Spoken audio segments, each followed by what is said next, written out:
Bismillahirrahmanirrahim. Alhamdulillahi Rabbil Alamin. Salatu salam ala syarfil anbiya wal mursalin. Nabiyina Muhammadin wa ala alihi wa sahbihi ajmain. Assalamualaikum warahmatullahi wabarakatuh. Ngayon inshallah, yung Fiqhul Muyassar, tinatalakay pa rin natin yung syuf'ah at yung jiwar. So dalawa kasing topic dito eh. Yung syuf'ah na yung may kinalaman sa korporasyon at yung jiwar, pagiging magkapitbahay. Hindi ko rin alam bakit pinagsama nila, pero maaring posibilidad nito kasi magkalapit sila eh. At kapag yung mga tao magkalapit o magkadikit, posibleng magkakaroon ng hidwaan sa kanila o na pamang bagay. At narito yung mga solusyon, inshallah. Yung unang bahagi lumapagtalakay dito, puro sa syuf'ah, may kinalaman sa korporasyon. Tapos yung jiwar, yung pangalawang bahagi, kasi mahaba-haba itong kabanata dito, alhamdulillah. So ngayon, al-mas'alatu thaniya, ikalawang aralin, al-ahkamu al-muta'allika bisyuf'ah. Ang mga ahkam na may kinalaman sa syuf'ah. So meron dito tinutukoy na siyam na usapin. Una, la yajuzu lisyarik an yabi'a nasibahu hatta yu'dana wa yu'rad ala syarikihi.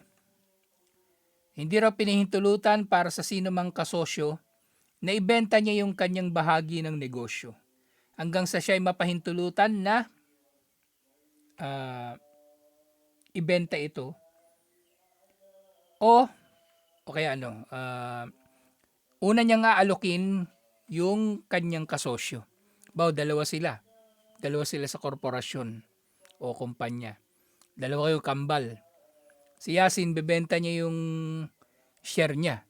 So, kailangan alam ni Rashid, hindi pwede na magbebenta ka na hindi niya alam. Kasi, ang unang problema nga niyan, paano kung hindi type ni Yasin yung pagbebentahan mo ng share mo? Ayaw niya maging kasosyo yun. Alam niya mandurugas. Alam niya hindi mapagkakatiwalaan. O, kumbaga, ex niya. Ayaw niyang kasosyo yung ex niya. Ganon. May ex ka na ba? Wala pa. Talaga first love mo. Yung klase yung grade 10. Maraming posibleng dahilan na aayawan ng ibang kasosyo yung pagbebentahan mo ng share mo. Kasi kapag binenta mo yung share mo, ibig sabihin, siya na yung papalit sa'yo na magiging kasosyo ng kumpanya. Kasama na siya sa magdedesisyon. Kasama siya sa mamamahala. Kasama siya dun sa hatian ng kita. Kung ayaw nila sa tao na yon, mabubulabog yung korporasyon. Kaya nga, dapat alam ng mga iba pang kasosyo o yung ibang kasosyo ang unang aalokin. Kasi ako sila yung bibili ng share mo, mas karapat-dapat lang sila na maunang bumili ng share mo. Ibig sabihin, lalaking share nila sa korporasyon, tapos nandun pa rin yung malasakit nila sa korporasyon at hindi madidisrupt yung operation. Kaya hindi basta-bastang nagpapasok ng investor sa mga korporasyon. Hindi yung ganun kadali. Kung maliliit na share lang, walang problema. Ganun naman ginagawa ng mga korporasyon. Ngayon nga sa GCash Sa GCash, pwede kang bumili ng share ng Jollibee. Nakita ko ng isang linggo Isang linggo nakita ko. Jollibee, Pure Gold, pwede kang bumili ng share sa pamagitan ng GCash. Meron silang meron silang bahagi doon. Pwede kang bumili ng share nila.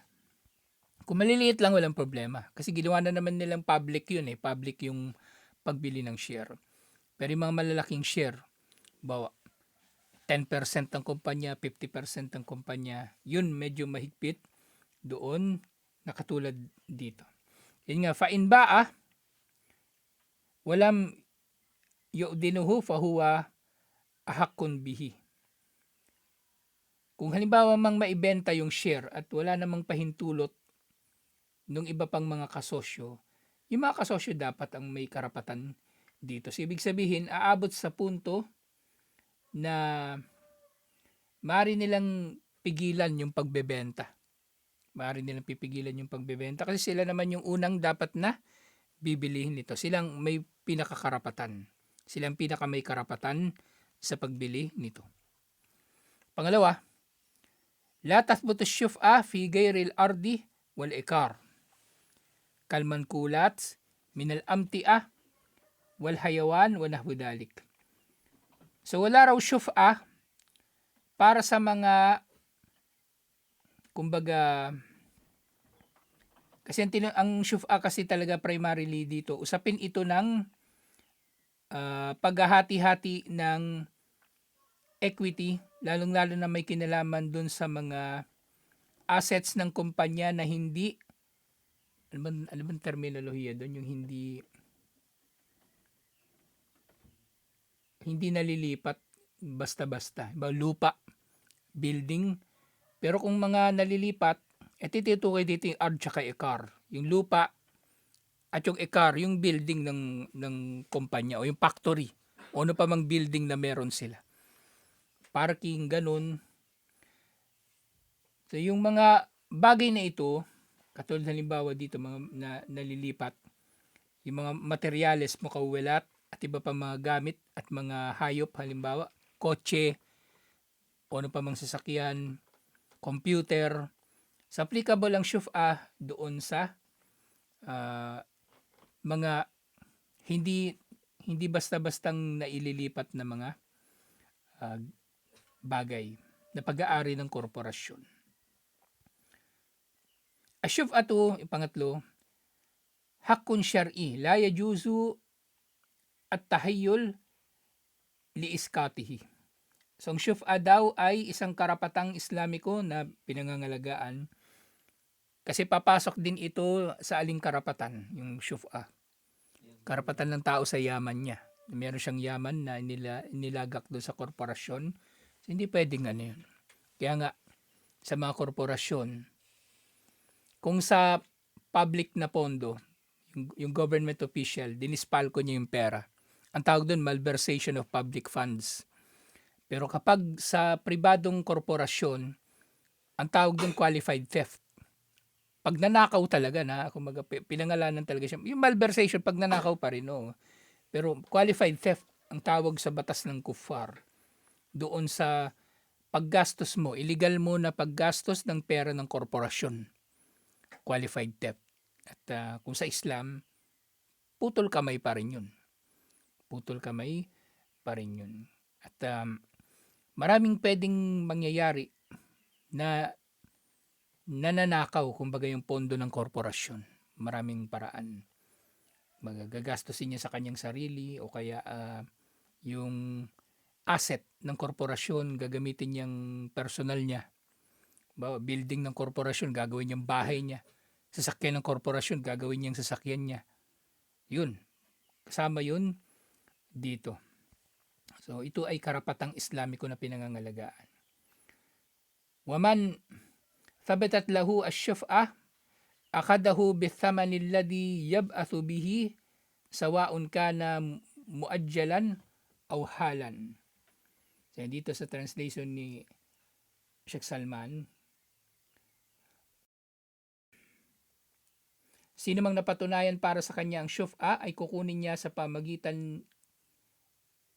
ito, yung kanyang bahagi. Kasi nga bebenta niya halimbawa yung kanyang share sa halagang pinagbentahan. Ito man ay babayaran sa isang takdang petsa o agaran. Ngayon mismo babayaran o sa iba pang panahon. So pwede. Kasi may mga financial na transaction na hindi pwede delayed yung bayad, di ba? Ano yun? Naalala nyo? Yung ginto.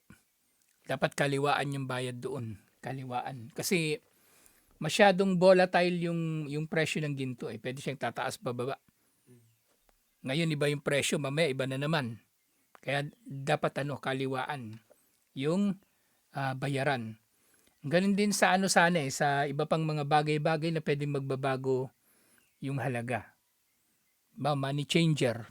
Yung money changer, hindi siya may tuturing na riba. Pera sa pera, kung tutuusin, di ba? Pera sa pera. Pero nangyari naman kasi sa money changer, magkaibang currency. Ibig sabihin, hindi sila eksaktong kung peso sa peso, ganun.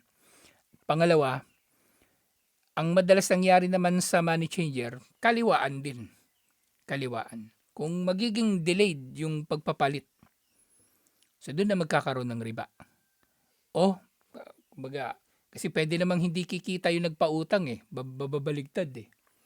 Bawa, sabihin niya, pautangin mo ako ngayon 5,000, babayaran ko $100. Kung kaliwaan, walang problema. So, kasi kung, kumbaga, natukoy ng halaga ng dolyar 50 pesos, o di, sakto lang. Eh, kaso, mautak ka. Sabihin mo, ah, pa, di ba manghihiram ako sa 5,000. 5,000 babayaran kita ng ng $100. So kumbaga alam mong mataas yung value ngayon ng dollar, tapos kumbaga ibibigay sa iyo ngayon. So pwede mo rin naman gawin 'yun. O kaya iniisip mo tataas pa yung value ng dollar. Kasi pwede mong ano yan eh. Napansin ko yan kasi naobserbahan ko yan eh. Pagka bandang December hanggang February, mga ganung, mataas yung dollar, mga November, December, January. Mataas yung dollar. Umabot ng mga 60 pesos pa. Umabot pa ng 60 pesos. Eh mautak yung yung nangihiram pala. Yung nangihiram yung mautak. Yung nangihiram yung mautak. So sinasabi niya na na kung utangin niya sa'yo 5,000 pesos, babayaran niya ng $1,000. Pero sa ng $100. Pero sa kanya babayaran kapag mababa na yung dolyar. Kapag mababa na yung dolyar. Pero actually kung sa ganun naman, magiging siya, riba kasi may delay. Kaya doon nagkakaroon ng problema sa foreign exchange, yung palitan ng currency. Dapat kamay sa kamay o kaliwaan ang bayaran. Kasi hindi mo rin pwedeng iisipin na tatanggapin mo kasi mautak ka rin naman eh. Isipin mo tatanggapin mo. Hintayin ko lang naman ilang buwan, babalik naman yung value nito eh. Pero hindi mo alam, pabagsak na pa ng ekonomiya ng Amerika. Kaya pababa yung dolyar. Pero mautak yung Amerika, grabing tuso yung mga tao na yan. Grabing tuso. Yung ginawa na lang nila sa yung ang tawag nila petrol dollars. Kung paano nila kinokontrol yung bentahan ng langis sa buong mundo. Bawa na lang yan sa Saudi Arabia. Yung petrodollars na tinatawag nila.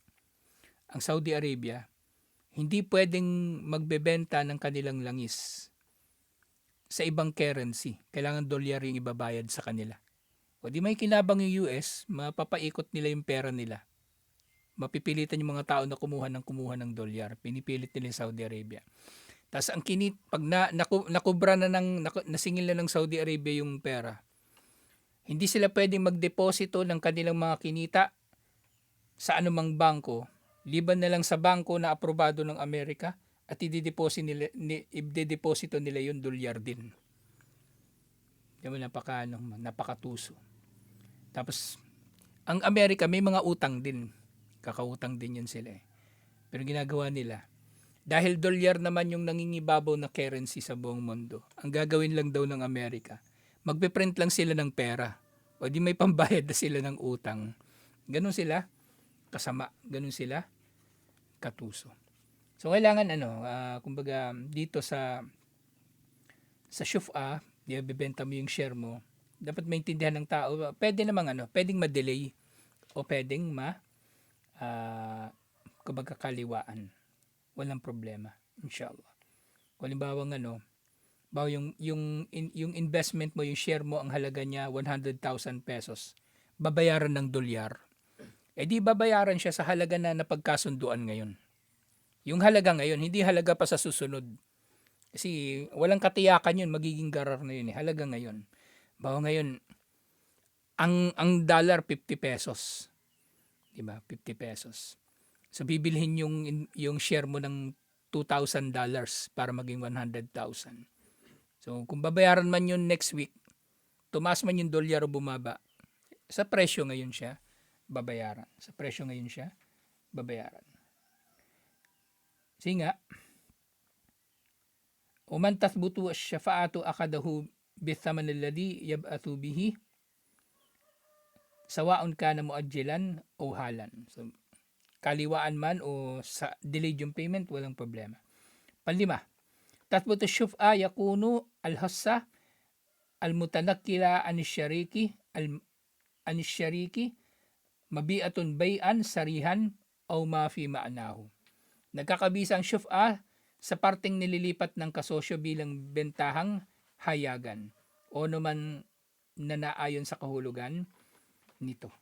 So, kumbaga yung ibebenta mo nga, share mo sa korporasyon, pero maaring yung ibebenta din, yung mga asset ng korporasyon na mutanagkila. Ito, binanggit na dito yung mutanagkila. Pwedeng maililipat. Kotse, madali lang ibenta yung kotse. Ano ba, share mo sa korporasyon, kotse, truck. So yun, pwede yun, maibenta. Falashuf atafima intakala an milki sharik bigay ribayin. Kamauhub bigay audin wa mauruth wa musi bihi. Walang syuf'a daw sa anumang naililipat ang pagmamayari ng kasosyo ng walang bentahan. Kagaya ng iniregalo ng walang kapalit, ipinamana o ihinabilin. So kung ano man yung property daw ng korporasyon na naging pagmamayari ininuman, kumbaga na nakuha na hindi naman niya binili. At syempre dahil di naman niya binili, wala namang bentahan talaga na malinaw. So, ibig sabihin, hindi rin yun magiging property talaga ng hindi may tuturing na property ng korporasyon. Nananatiling personal niya yun eh. Nananatiling personal. So, hindi kailangan ng syuf'a. Siya yung magbebenta ng mga property na yun ayon sa kanyang kagustuhan. Kasi maaring magiging ang katulad nun, pinahiram niya lang sa korporasyon. Pero nananatili na pribado niyang pag-aari. Ika-anim, labudda an yakunal ikar al-mutanakkil bilbay kabilan lil kasma. Fala syuf'ata fima la yuksam kahamam sagir wabiir watarik. So sabi dito, kailangan ng ari-ari ang lupa at bahay na nalilipat sa pamagitan ng pagbebenta ay maaring nahati. Di ba kanina sabi, yung building hindi siya magkakaroon ng syuf'a. Kung ang building paghahati-hatian ng kasi madidissolve na yung korporasyon, 5 kayo. Yung building nyo 5 palapag. Sa inyo first floor, second floor, hindi ganun ang mangyayari. So hindi magkakaroon ng syuf'a sa ganung paraan. Ibebenta yung building. Kung ano yung pinagbentahan, yun yung paghahati-hatian ninyo. Ganun ang mangyayari. Ngayon, kung yung syuf'a ia-apply sa iba pang mga bagay na kumbaga mutanakil, kumbaga kumbaga structure pero mutanakil, pwedeng malipat.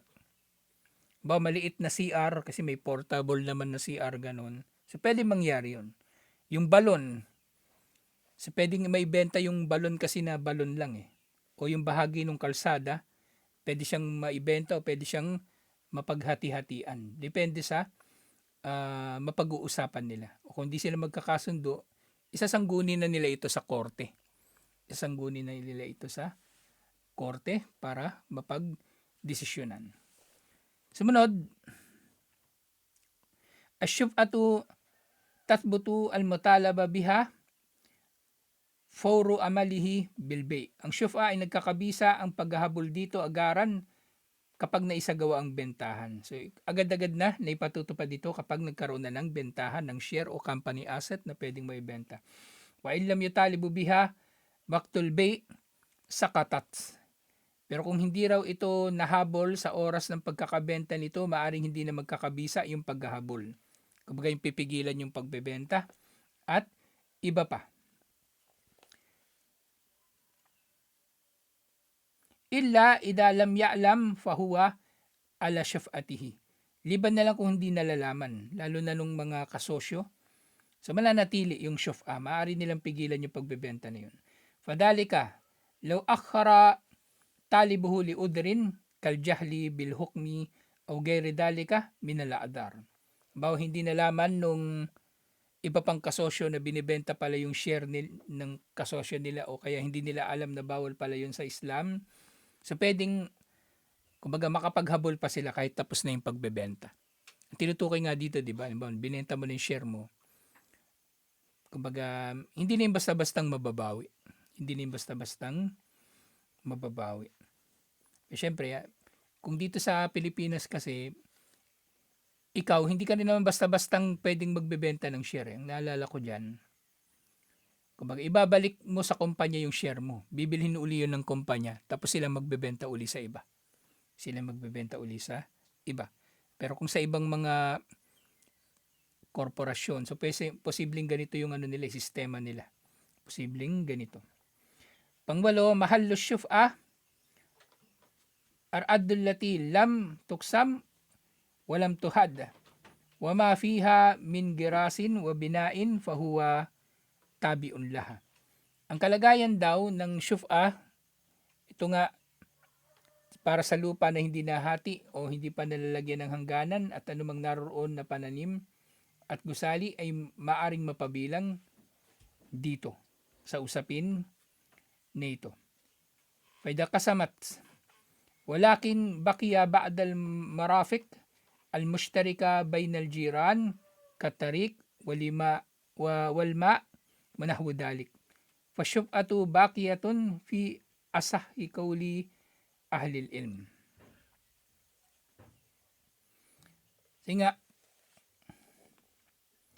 So dito sa bagay nito, so merong syuf'a sa mga bagay na hindi pa na hahati. Kumbaga pwede pang habulin yun. Ibebenta yung, dalawa kayo may-ari ng lupa na sinasaka, ibinibenta ng partner mo yung parte niya. O dapat mahabol yun kasi dapat malinaw muna yung mga bagay na yun. Kung hindi pa nahati talaga yung lupa na ito kanya, ito sa'yo, hindi niya yun talaga pwedeng ibebenta. Pero kapag nahati na, nananatili pa ang ilang mga commune, yung mga pinapakinabangan ng lahat. Pinapakinabangan ng lahat, katulad ng daan, tubig at iba pang tulad nito. Ang syufa ay mananatili ayon sa pinakatamang opinyon ng mga ulama. So, halimbawa, merong parte lang yung lupa na ginawa ng kalsada. Parang dito, di ba? May parte ng lupa na ginawa ng kalsada. Para may kung ginawa na siyang right of way ng mga tagalikod na sityo. So, pag binenta mo yung lupa, hindi mo yung pwedeng sasama na naibebenta. Na technically kasi, bibilhin din naman yun sa'yo ng gobyerno eh. Pero hindi mo nga yun pwedeng isasara. Sasabihin mo, private property. Lagyan mo ng bakod. Lagyan mo ng gate. Sabihin mo, private property. Hindi. Kumbaga, hindi mo yun maibebenta dahil pinipigilan ka ng syuf'a na ibenta yun. Kasi yun ay, kumbaga, for public utility. Pinapakinabangan ng publiko, alhamdulillah. Ganyan din panghuli, inshallah. Wala budda li syafi min akhdi jami'il mabi. Fala ya'khuda ba'duhu wa yatruku ba'duhu wa dhalika daf'an lid-darari anil mushtari. So, obligado daw doon sa syafi. Siya yung kasosyo na may karapatan sa syuf'a. Nakunin ang lahat ng naibenta. Kumbaga, halimbawa, kung siya yung yung pinagbentahan ng share na bago, hindi pwedeng kukunin lang niya yung gusto niya at hindi niya kukunin yung iba pa. Halimbawa yan, ibinenta sa iyo yung share ng korporasyon. Kung halaga lang ng pera, walang problema, bilis lang yun eh. Kaso kung ang share ng korporasyon na binibili mo, building o isang structure, pag binenta sa yung lahat, kailangan bilhin mo yung lahat. Hindi pwedeng bibilhin mo lang yung building, tapos hindi mo bibilhin yung lupa. Okay, lupa lang bibilhin mo, hindi mo bibilhin yung building. So, buo siya na bibilhin.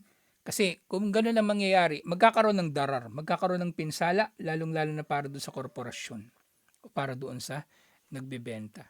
Kasi asset pa rin yun eh, pera pa rin yun, may halaga sa kanila pa rin yun. Kung di mo babayaran yun, mahirapan sila. Paano nila gagawin yun? Lupa lang yung binibili mo, di malulugi sila. Ayaw mo bilhin yung building. Sabi mo, bibili kayo lupa, gibain nyo yung building, so mahirapan sila. Sa ganitong paraan, may remedyo dito yung mga korte. So pwede magkaroon sila ng, kumbaga, kompromiso na kung di niya kailangan yung building, i-compensate niya na lang yung building at iba pang mga bagay na katulad nito. Medyo technical na ito, itong usapin na ito ng SHUFA. Kaya ang pinakamainam dito kapag mayroong mga ganitong usapin, ilalapit ito sa korte, inshallah. Kasi nandoon yung mga eksperto, pag-aaralan to ng judge at kukonsulta siya sa mga eksperto, mga accountant at iba pa, nang sa gayon maging malinaw ang usapin, inshallah. Sa isusunod na usapin, yung jiwar, yung pagiging magkapitbahay, na tatalakayin na natin next week. Inshallah. Assalamualaikum warahmatullahi wabarakatuh.